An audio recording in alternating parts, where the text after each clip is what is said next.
All right, it's different now. These are ghost stories. These are stories that happen to the ghosts, that happen to Phantasma. Why'd I call myself a ghost? Because I'm a ghost in a shell. I'm a spirit in a body.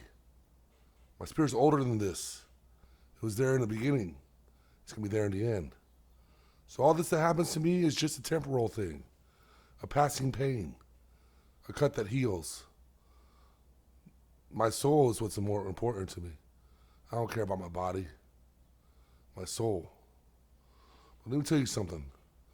Other people care about my body. Ever since I was a baby, I've been big, bigger than average, top of the charts, weight, height. Charts are made for white people, not for fucking ethnic people. Believe that. So what happens when you're bigger than everyone else? Everyone picks on you. They test you. The little man syndrome, the small dog syndrome, the Napoleon syndrome, syndromes. People be stepping to me all the time. As a kid, I didn't know my own strength. I got my ass kicked a few times. A few. Usually by someone older, though. Every time I got my ass kicked, it was someone who was older, a couple years older than me. When I was 7, the kid was 9. When I was 9, the kid was 11. When I was 11, the kid was 15. When I was 15, the kid was 19. You know what happens when you get your ass kicked a few times? You get tired of it. You don't want to fucking fight no more. You want to be the ass kicker. Like, I don't want to fight. I just want to kick ass. Look at Mr. Miyagi and Karate Kid. He got his ass kicked, right? I mean, fuck, man. Danielson was getting his shit kicked in. And what'd he do? Wax on, wax off. Paint up, paint down. Snake and Crane. Boom. Kicked all their asses. One-on-one. Well, that's one-on-one. To be honest, I'll take one-on-one any day of the week. I'll take one-on-2, one-on-3, one-on-4. There's a magic number, though. There's a number where you get outnumbered and you're fucked. I had a number. I will tell you about it. And I'm using names. So if he hears this, he remembers what happens when you step to Phantasma. I was in high school. I got kicked out of Brophy. I used to dress like a cholo. Dickies, white t-shirts, flannels. You know, I wore Nikes though. I didn't wear Converse. I wear them now. They didn't like that. People don't like you dressing like a cholo. It scares the white folk. They're worried about it. Especially when it's a big cholo. Like, I ain't no standard Mexican dude. I look over everyone's heads. In church, I'm looking at heads. Tops of heads. At the nightclub, I'm looking at heads. I just see heads. I'm head and shoulders above. I stand out. So you see a big dude standing out, dressed in Dickies and flannel at Arcadia High School, of all places. I attracted some attention. The Zupaco came in from Cali. He was a pelon, gangster. He was a big Mexican dude. He was pretty big, bigger than average. He probably fucked some shit up. Could probably. We can see about that. Well, I try to be cool with him. I try to be cool with everybody. But he didn't want none of it. He wanted to be the big dog. He had the Napoleon syndrome. He wanted to be the big fish in the pond. Well, the problem was I was in the pond. And when I'm in the pond, you ain't the big fish. Because I'm Megalodon, bitch. Look it up. It's a big shark. Megalodon. Megalodon. So we had a few words in school. Now, I was playing football. I was getting good grades. I really wasn't trying to fuck up my school career. This fuckhead didn't care. He ends up getting kicked out for some infraction. I don't know. Something stupid. Hey, I did all kinds of shit. I never got kicked out. I was smart. So this motherfucker wanted to fight. He really wanted to fight me. In his heart, that's what he wanted. Well, you know what I do? I give people what they want. so I can see how they are. I'll give you whatever you want, baby. You asked for it, you got it. Just so I can fuck your world up. You ain't ready for it. And he wasn't ready neither. So I caught him slipping on the bus. We were on the bus, I think it was Thomas Road. Yeah, Thomas Road, about North High. Caught him slipping with his girlfriend. Ooh, I talked a lot of shit. I talked shit up and down. It was only us on the bus. There was no one else on the bus. Just the driver, me, Paco, and his girlfriend. I was talking mad shit. Stayed over him. What are you gonna do? You gonna get off the bus? Paco, what are you gonna do? Man, I punked his ass. He was red in the face. You ever see a Mexican turn red? It's funny. He was mad. I got him in front of his girlfriend. Made him look like a little bitch. Called him out and waited for him to get off the bus, and he didn't. He knew where I was at. He could have fought me right then. But he was scared. He stayed with his little bitch-faced girlfriend and took off on the safe bus. Motherfucker. Well, then a few months later, I was in a party crew. And we would promote parties and throw parties, and we had to check out other crews, you know, if we wanted to roll with them. Well, there's this all-female crew who was supposed to be throwing like a lingerie party.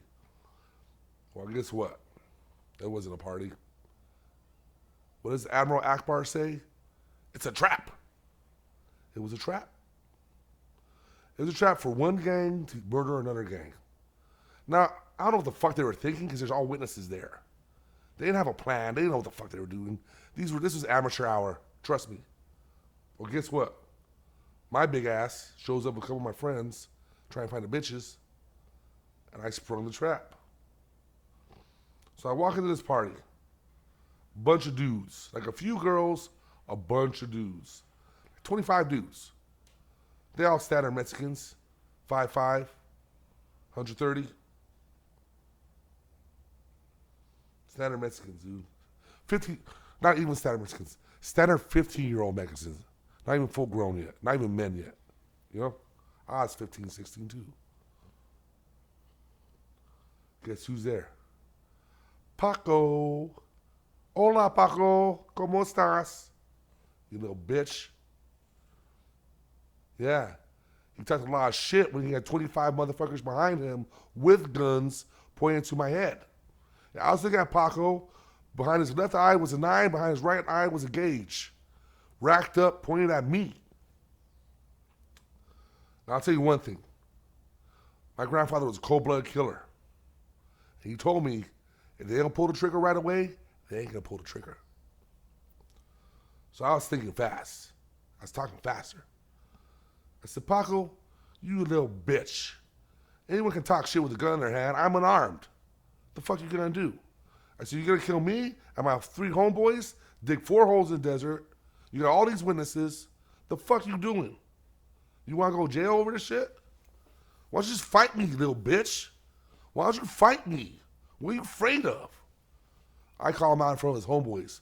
His homeboys put the guns down. They're like, damn, he called you out, Paco. Now mind you, Paco was their alpha. Paco was the biggest one in their crew. But I was bigger than Paco. And that's why he wanted to fight me. At this time, I'm like a junior in college or a junior in high school. I'm in football shape because I've been playing for a few years. Been lifting, squatting 500, benching 300. And what's Paco weigh? If I bench 300 and Paco weighs maybe 250 or less, what's going to happen when I lay hands, right? So we walk over to the park. Me, Paco, and his 25 homeboys, and my 4 homeboys. That's how we rolling. Now, I don't know what's going to happen. I don't know if I'm going to get shot. I don't know if I'm going to get stabbed. I don't know what's going to happen. I just know I need to fight Paco because this bullshit has to come to an end. It built up long enough. So we get in between 2 trees spread out. I set up, he comes to me, right? That's how it is. They're always coming at me. I set up, he comes to me. Now this idiot, he might have been big. He didn't know how to fight for shit. Mind you, I've taken some kung fu. I know some moves. So he winds up like he's throwing a baseball. Like he's gonna knock me out with one punch to the jaw. Like he really thinks he can land that hit on me. Mind you, I'm taller than him. I have arm reach on him. When he comes to me, I see it coming. He's telegraphing the punch. I've been punched enough to know when a punch is coming. You know, you forget, I've had my ass kicked. I've been punched enough to know when a punch is coming. I see it coming. I do a side step. I step out of the way of the punch. He throws it. He throws himself off balance. I catch his right hand with my right hand, pull him forward. With my left hand, I do a rabbit punch. A rabbit punch is a punch to the brain stem, where your brain connects to your spine. I hit him there hard with my left hook. I hit him, he hit the floor, fight's over. Well, I thought it was. So now, all these 25 motherfuckers, little cholos, just see me take out their alpha with one shot to the head. Like Thanos said, should have went for the head. Guess what happens? A wall of Mexicans is, you want to build a wall fucking across the desert? Try a wall of Mexicans, motherfucker. A wall of Mexicans coming at you, running. Now, I didn't know if I was going to get shot or stabbed. I thought for sure I was going to die. 25 motherfuckers against 4. And my homeboys were backing up. It was me that's going to take it. But I'm smart. I know how to handle myself. It's cool. These dudes are smaller than me. It's like an adult to kids. I play ball. I lift weights. I'm conditioned to get hit. I get hit on a weekly basis. I get hit for fun.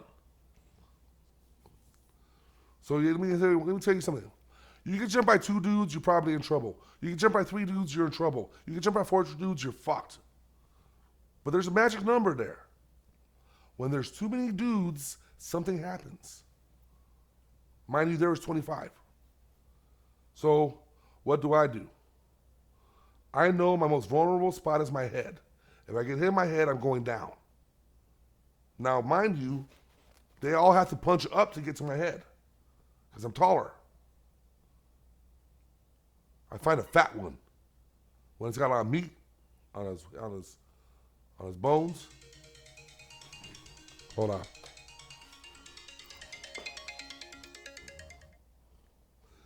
I find a fat one. And what I do, I use my lineman hands, which grabs meat and hold on to it, and I lock onto his glove handles. And I bury my face into his stomach. Now, they can't hit my head. They hit the back of my head. They can't hit my face. They can't hit. All I'm showing is arms and legs, my most muscular parts, and my back. I'm giving them my hard parts. Hit the hard stuff. I'm squatted down. I'm chewing on this motherfucker's stomach. He's screaming. This motherfucker's crazy. Get him off me. Nah, I'm locked on, motherfucker. We moving together. We together now. I'm fucking eat your shit out your stomach. Let you know who you fucking with. You want to step to Phantasma? So then, they're trying to punch me, but they're punching each other. Because there's 4 dudes around me, 8 dudes around them, and 10 dudes around them. And they're all short Mexicans trying to punch me. They're beating each other up. They're trying to hit me, they can't. Because I've got my face covered, I show them less body, I show them the hard shell, become like a turtle. And I start pushing the whole fucking pile. All 25 of those Mexicans around me, I pushed that pile. I moved it. And by me moving it, I allowed my homeboys to peel off these motherfuckers. They were peeling motherfuckers off of me, one by one, trying to get to my homeboy Juan, my homeboy Playboy, who is locked up for murder, which he didn't do. He was there. He pulled motherfuckers off my back. I got out of it. We ran to the car. They surround the car. Start kicking the car. Now at this point, I don't give a fuck. I'm running over motherfuckers. I ran over a few feet. But I got out of there. And when I went back looking for those motherfuckers, I couldn't find them. They're lucky too. I had a loaded AK. I had to make all their days fucked up. So if you're ever in a situation where you think you're outnumbered, someone points a gun to your head, someone calls you out, just outthink the motherfucker. They're simple. They don't even know why they're doing it. They're just mad because you exist. He was mad because I existed in his space. He saw me as a threat. I'm a cool motherfucker. You on my side, you on my side. But cross me, you have a bad day. We both gonna have a bad day. Guaranteed. So, that's the story about Paco. And if you ever hear this, Paco, I'll fight you any day of the week. You can bring a gun too, dude. Because I'll just take it away from you and shove up your ass. And that's a ghost story. I'm Ghost, baby.